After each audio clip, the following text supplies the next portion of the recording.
Fiquei sinceramente contente e me ofereci para ajudar com tecidos para cortinas e toalhas de mesa. Mas quando ele compartilhou esse sucesso com seu círculo de amigos de longa data, a reação foi mista. Um deles, com quem estudou junto, disse imediatamente: "Ah, claro, é fácil para você. Você tem um tio comerciante e seu pai ajudou com o dinheiro." Embora na realidade David tenha feito um empréstimo, dormido na cafeteria nos primeiros meses e não tenha pedido ajuda a ninguém. Outro amigo, ao contrário, apareceu na inauguração com um buquê de flores, tirou dezenas de fotos para as redes sociais e escreveu um longo post. "Orgulho de você, irmão. Você provou que a persistência funciona." 1 ano se passou. Aquele que desvalorizou o sucesso parou de entrar em contato. Toda vez que David falava sobre novos planos, ele fazia piada ou mudava de assunto. E então começou a dizer aos outros: "Ele só está se mantendo à tona com a publicidade. Sem ela, teria fechado." E aquele que se alegrou sinceramente tornou-se cliente assíduo, trouxe amigos, ajudou a organizar a primeira masterclass de barista. A diferença: um vivia em um mundo de escassez, onde o sucesso de alguém significava a sua própria perda. O outro, em um mundo de abundância, onde o crescimento de alguém significava inspiração e oportunidade para todos. Outro caso do mundo dos negócios. Uma mulher, Leah, trabalhava em um pequeno estúdio de design. Ela era talentosa, mas modesta. Um dia, seu projeto ganhou um prêmio internacional. Toda a agência ficou exultante, exceto uma colega, Esther. Esther parabenizou Leah na frente de todos, mas depois, na sala de fumantes, disse a outra funcionária: "Bem, sabe, eles deram a ela uma tarefa fácil. Se tivessem dado a minha, eu teria levado o prêmio principal." Leah ouviu isso por acaso, não disse nada, mas se lembrou. Alguns meses depois, o estúdio recebeu uma grande encomenda. Leah sugeriu que Esther entrasse para a equipe, mas o gerente perguntou: "Tem certeza?" E contou que Esther já havia tentado 3 vezes desacreditar as ideias dos outros em reuniões quando elas foram aprovadas. Leah então entendeu. Uma pessoa que não consegue reconhecer o sucesso alheio não é capaz de trabalhar em equipe, porque para ela, qualquer sucesso é competição, não uma conquista compartilhada. Desde então, ela parou de compartilhar suas vitórias com aqueles cuja reação lhe causava a mínima dúvida. Porque a alegria pelo sucesso alheio não é mera formalidade, é uma escolha da alma. E se uma pessoa não faz essa escolha, ela não é inimiga, mas também não é aliada. Portanto, quando alguém próximo alcançar o sucesso, não se atenha ao que essa pessoa diz. Preste atenção em como ela diz. Há calor em sua voz? Há interesse genuíno em seu olhar? Ou será que eles procuram imediatamente por "mas", "se ao menos" e "eu"? Porque nesse momento você não vê a opinião deles sobre você. Você vê a atitude deles em relação a si mesmos. E essa é a coisa mais importante que você pode aprender sobre uma pessoa. A maneira mais simples e enganosa de avaliar uma pessoa não é ouvir o que ela diz, mas observar o que ela faz. Principalmente quando há uma discrepância entre palavras e ações. Muitos sabem prometer lindamente, falar de forma inspiradora e jurar com convicção. Mas o verdadeiro valor de uma pessoa não é determinado por seus discursos, mas sim pela coerência entre suas ações e suas declarações. Quando alguém diz "estou sempre disponível", mas desaparece por 1 semana, isso não é estar ocupado, é inconsistência. Quando dizem "a honestidade é fundamental para mim", mas omitem pequenos detalhes em um contrato, isso não é um descuido, é um padrão. Quando dizem "farei tudo por você", mas permanecem em silêncio quando você está em apuros, isso não é um momento constrangedor, é uma escolha.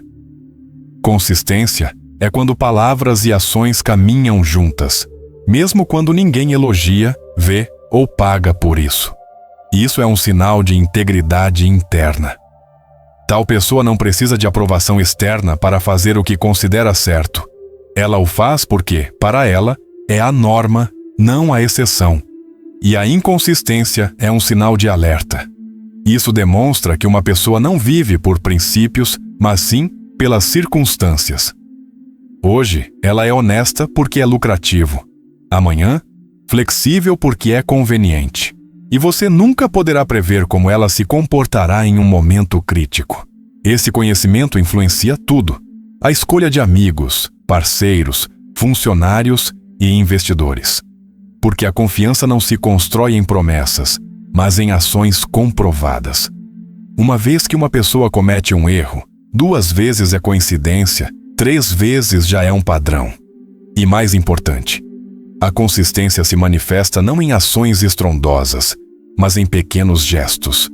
Em chegar na hora marcada, em responder a uma mensagem mesmo que não haja nada a dizer, em atender a um pequeno pedido sem precisar de lembretes. É justamente nesses detalhes que sua verdadeira confiabilidade se revela. Convenci-me disso pelo exemplo de uma pessoa que conheci por muitos anos. Seu nome era Shimon. Ele era carismático, inteligente, sempre falava da importância da família, da honra e do dever. Em todas as reuniões, ele chegava com a frase: "Uma palavra é uma dívida. Se eu disse, eu cumpro." Todos acreditavam nele. Ele até usava uma pulseira com a inscrição: "Honra e palavra."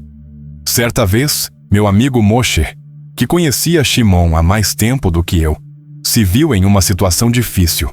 Sua oficina pegou fogo e ele estava juntando dinheiro para a reconstrução. Shimon foi o primeiro a chegar.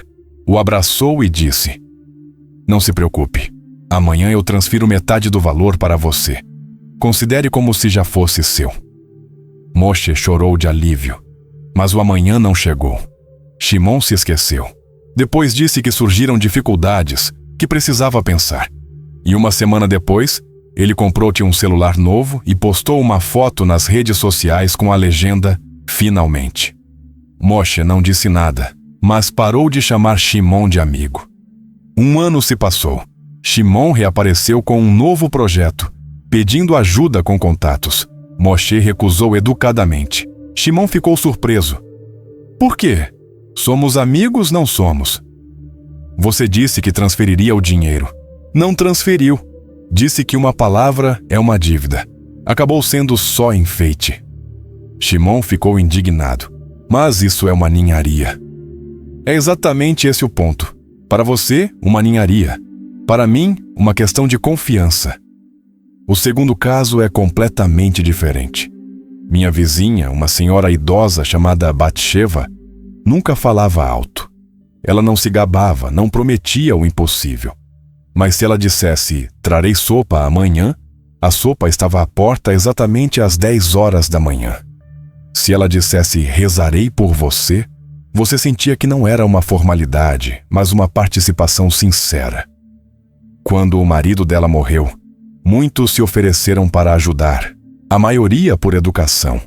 Mas uma pessoa, um rapaz chamado Yitzhak, que ela mal conhecia, simplesmente vinha toda semana, consertava o que quebrava na casa, levava o lixo para fora, fazia compras.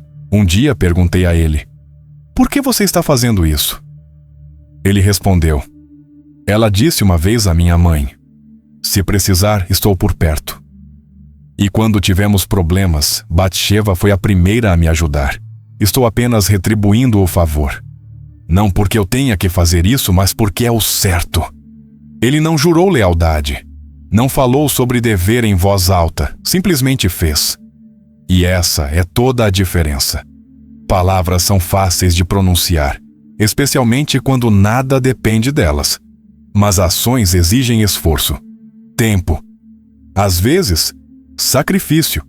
E são justamente elas que mostram o quão disposta uma pessoa está a assumir a responsabilidade pelo que diz. Portanto, ao avaliar alguém, não pergunte o que a pessoa diz, pergunte o que ela faz. Principalmente quando ela pensa que ninguém está olhando, porque somente as ações constroem confiança, somente as ações criam reputação, e somente as ações mostram se uma pessoa é digna do seu tempo energia e fé. Palavras podem inspirar por um momento, mas somente a consistência permanece para sempre. Também é importante falar sobre a atenção aos detalhes. Pequenos detalhes não são meros pormenores, são um reflexo do caráter. Muitos pensam que uma pessoa real se manifesta em ações impactantes, situações de crise, decisões importantes, mas na realidade ela se manifesta na forma como trata um garçom, como agradece a um entregador, como cumprimenta uma faxineira, como se relaciona com o tempo, o espaço e os esforços alheios. Porque em momentos importantes, as pessoas representam papéis, tentam, controlam-se, demonstram o seu melhor. Mas nos pequenos gestos, quando não há plateia, quando nada está em jogo, quando ninguém vai apreciar, a pessoa permanece ela mesma. E é precisamente aí que se percebe se há respeito, humanidade, cultura interna. A atenção aos pequenos detalhes não é pedantismo, é a capacidade de enxergar a outra pessoa por completo, não apenas a parte útil ou perceptível. Alguém que repara se uma garçonete está cansada, lembra-se do nome do auxiliar, agradece até por um pequeno serviço, possui empatia e maturidade. Essas pessoas não dividem os outros em importantes e insignificantes. Para eles, todos merecem respeito simplesmente por serem humanos. E quem ignora os pequenos demonstra que seu respeito é condicional. Depende de status, utilidade, aparência. Essa pessoa pode ser educada com você hoje e rude amanhã, se você deixar de ser necessário. Esse conhecimento é crucial na vida. Ao contratar um funcionário, você perceberá imediatamente se ele respeitará os colegas ou construirá uma hierarquia a seu bel prazer. Em relacionamentos, você entenderá se a pessoa ama você ou seu status, aparência, oportunidades. Em amizades, você verá se ela está disposta a estar por perto quando você não estiver bem. Porque pequenos detalhes não são exceção, são a regra. Já vi isso acontecer mais de uma vez, em vidas muito diferentes. Certa vez, um empresário, representante de uma grande empresa, entrou na minha loja. Ele estava impecavelmente vestido. Falava com confiança, sabia o que queria. Tudo parecia perfeito. Mas em certo momento, uma senhora idosa, que trabalhava no prédio há muitos anos, entrou na sala. Ela pediu permissão em voz baixa para passar com um balde. O empresário não apenas ignorou a pergunta, como se ela não existisse. Não acenou com a cabeça, não disse, sim, claro. Simplesmente continuou a conversa como se ela fizesse parte do ambiente. Eu não disse nada, apenas anotei. Uma semana depois, ele me enviou um contrato. Recusei. Um colega ficou surpreso. Por quê? Os termos são excelentes. Porque quem não enxerga quem trabalha ao seu lado, mais cedo ou mais tarde também não enxergará você. Passou-se um ano. Soube que esse empresário trocou 3 assistentes em 6 meses. Todos saíram reclamando. Ele nos trata como objetos. O segundo caso é o oposto. Minha amiga Lia convidou um conhecido para jantar, um arquiteto chamado Noam. Ele era modesto, tranquilo, falava pouco sobre si mesmo. Mas durante a noite, notei algumas coisas. Quando a anfitriã trouxe os petiscos, ele se levantou não por obrigação, mas simplesmente por respeito. Quando um gato pulou no sofá, ele não o espantou, mas o acariciou cuidadosamente, perguntando: ele gosta de carinho no pescoço? Ao nos despedirmos, ele agradeceu não só a Lia, mas também a vizinha dela que ajudou a servir, embora ela nem sequer tenha participado da conversa. Um mês depois, Lia me contou. Sabe, ele ainda pergunta como está aquela vizinha, lembra? Com os lanches. Ele até descobriu que ela faz aniversário em junho e mandou um cartão. Isso não é boa educação. É uma questão de mentalidade. Cada pessoa importa. Terceiro exemplo do mundo dos negócios. Um empreendedor chamado Avi estava procurando um parceiro para um projeto conjunto. Um candidato o procurou com um currículo brilhante, recomendações e experiência. Na reunião, ele falou com confiança e ofereceu ideias interessantes. Mas durante um intervalo, quando a Vi foi ao corredor, viu como esse candidato interrompeu bruscamente uma conversa com a recepcionista. Não me incomode, estou ocupada. Embora ela só quisesse saber se ele precisava de café. A Vi voltou, encerrou a reunião educadamente e recusou a parceria. Mais tarde, disseram a ele: mas você mesmo disse que precisava de um profissional.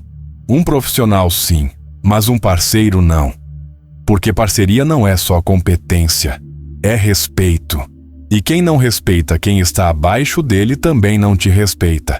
Só esconde isso por enquanto. Essa é a essência. Pequenos detalhes não são acidentais. São a manifestação de hábitos. E hábitos são o caráter em ação. Então, quando você conhecer alguém novo, não observe apenas como essa pessoa fala com você. Observe como ela fala com quem, na opinião dela, não lhe acrescenta nada, porque essa é a verdadeira essência dela. E se ela não enxerga os outros, mais cedo ou mais tarde deixará de enxergar você também. Chegou a hora de revelar a técnica secreta, a principal, a mais confiável, a mais simples e a mais implacavelmente precisa para conhecer uma pessoa por completo. É observar a reação dela ao inesperado, não a uma situação preparada, não a uma tarefa predeterminada, mas ao que acontece de repente, sem aviso, sem roteiro. Por que isso funciona? Porque em um ambiente controlado comum, uma pessoa pode representar qualquer papel. Eles podem ser educados, calmos, honestos e atenciosos, porque sabem de antemão o que se espera deles e estão preparados para isso. Colocam uma máscara, ensaiam as respostas, escolhem a entonação. Mas num momento de imprevisto, quando o cérebro não tem tempo de ativar o filtro social, o que está mais profundo se manifesta. Instinto, hábito, verdadeira configuração emocional. Pode ser qualquer coisa. De repente, você pede para passar o saleiro, e a pessoa o faz com irritação ou com um sorriso. Você deixa cair algo sem querer, e ela ajuda ou finge não notar. Você faz uma pergunta inesperada. O que você faria se tudo desse errado? E observa como a expressão facial dela muda. Você se atrasa 5 minutos sem dar explicações e observa como ela reage. Com ansiedade, com raiva, com compreensão. Todos esses momentos parecem insignificantes, mas é justamente neles que reside a verdade, porque a máscara só se mantém enquanto a pessoa sabe que está sendo observada de acordo com um roteiro. E no inesperado, o roteiro desmorona e só resta o que está dentro. Essa técnica funciona em todos os lugares. Nos negócios, você cria um pequeno teste de estresse. Você pede para esclarecer um detalhe imediatamente. Você muda as condições no último momento. Você observa como a pessoa lida com o caos. Em relacionamentos, você observa como a pessoa reage quando você de repente fica em silêncio, ou quando os planos são quebrados, ou quando você pede algo simples, mas inesperado. Em amizades, você percebe como a pessoa se comporta quando você não está no seu melhor, quando você não é interessante, quando você é apenas uma pessoa com um problema. E o mais importante, essa técnica é impossível de enganar, porque a reação ao inesperado é automática. Ela não vem do córtex cerebral que sabe mentir, mas de centros ancestrais responsáveis pelo medo, raiva, cuidado e empatia. Eu me convenci disso por experiência própria mais de uma vez. Certa vez, um investidor veio à minha loja. Ele era conhecido na cidade, calmo, sensato, sempre de ternos caros, porém discretos. Falava sobre confiança, honestidade, relacionamentos de longo prazo. Tudo parecia perfeito. Estávamos discutindo uma possível parceria. Ele ouvia atentamente, fazia perguntas, assentia com a cabeça. Eu já começava a pensar que essa era a pessoa com quem se poderia construir algo real. Mas, em certo momento, deixei cair acidentalmente uma pilha de tecidos. Eles se espalharam pelo chão. Não disse nada, Apenas olhei para ele. Ele congelou. Por uma fração de segundo, seu rosto se contorceu. Não de irritação, mas de algo pior. Um nervosismo frio. Ele não ajudou, não ofereceu ajuda, apenas desviou o olhar e continuou como se nada tivesse acontecido. Então, sobre o que eu queria dizer, não disse nada, mas entendi tudo. Uma semana depois, descobri que esse mesmo investidor se recusou a trabalhar com uma jovem designer, porque não conseguiu organizar a reunião perfeitamente. E quando seu carro quebrou no caminho, o investidor escreveu: "Se você não consegue controlar o básico, não aceite grandes projetos." Para ele, a ordem era mais importante do que as pessoas. O segundo caso é completamente diferente. Minha amiga Neshama organizou um jantar para um pretendente que conheceu por meio de conhecidos. Ele vinha de uma família respeitada, tinha boa educação, falava baixo, era educado e não interrompia. Tudo estava perfeito. Mas no meio do jantar, seu sobrinho, que estava ajudando a pôr a mesa, derrubou acidentalmente um copo d'água na toalha. O menino se assustou, ficou vermelho e paralisou. A maioria dos adultos simplesmente diria: "Nada demais", e continuaria comendo. Mas esse homem se levantou, aproximou-se do menino, colocou a mão em seu ombro e disse: "Sabe, eu fazia a mesma coisa quando você tinha a sua idade. Quer limpar a sujeira?" Ele não fez disso um drama. Não se fez de herói. Apenas olhou para a criança, acalmou-a e fez com que ela não se sentisse culpada. Neshama se casou com ele 6 meses depois. 10 anos se passaram. Ele continua tão calmo, tão atencioso, tão destemido, a ponto de estragar um momento para apoiar outro. Porque naquela noite, quando ninguém esperava nada de especial dele, ele mostrou quem realmente é.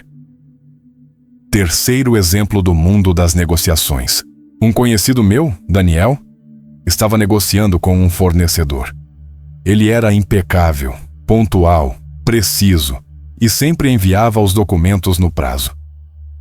Mas Daniel sentia uma leve tensão, sem entender o porquê.